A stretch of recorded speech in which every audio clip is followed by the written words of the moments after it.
I was a normal kid. I was athletic. I liked to play outside.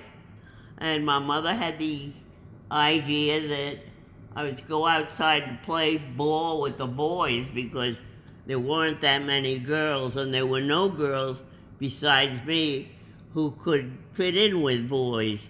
But I had a great throwing arm, and I could do every game, and I was not allowed to, but several other kids, boys, were allowed to play football on the street. Let me ask you a different question, though. When did you learn to play tennis?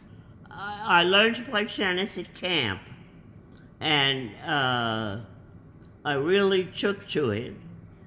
And for my, I think, 11th birthday, my parents bought me a racket. It wasn't the top racket that the pros play, but it was a very good and expensive racket, and I loved it. So by the time I was 12, I was playing. I had a lot to learn, but I could hit the ball back. That's what's crucial. I remember when we were living in Atlanta, you once entered a city tournament. Yeah. And you came back with a trophy. I don't know whether it was the first prize or whether it was... It was not the first prize. But it was a I very assure nice you. trophy. They had some kids playing. I not only played in the tournament, but then you were encouraged to come around and get a sandwich lunch and watch the tournament.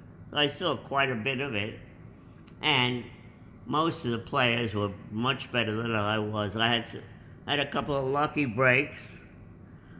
Unfortunately, one of the breaks was one of the good players sprained her ankle, and she was out of it, and that freed up a whole bunch of spaces.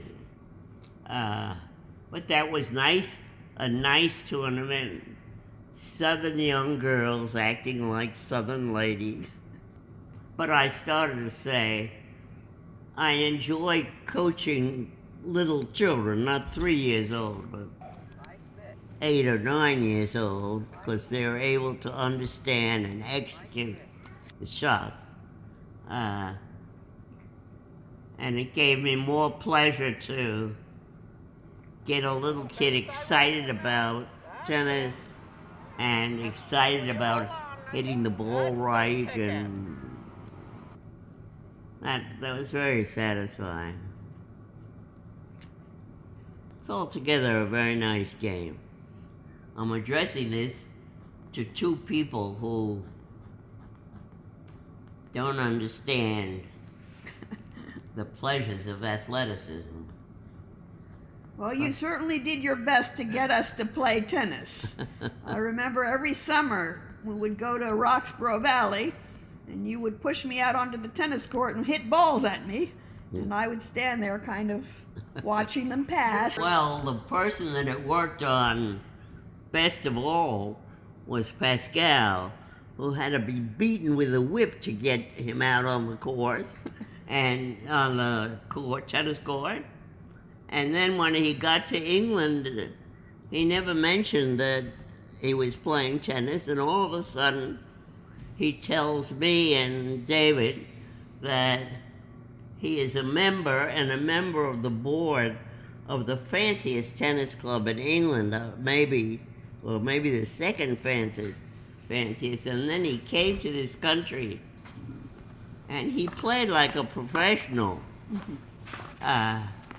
And it was always very complimentary to me that I played at the highest level that I could, and I should stop worrying about it, just play.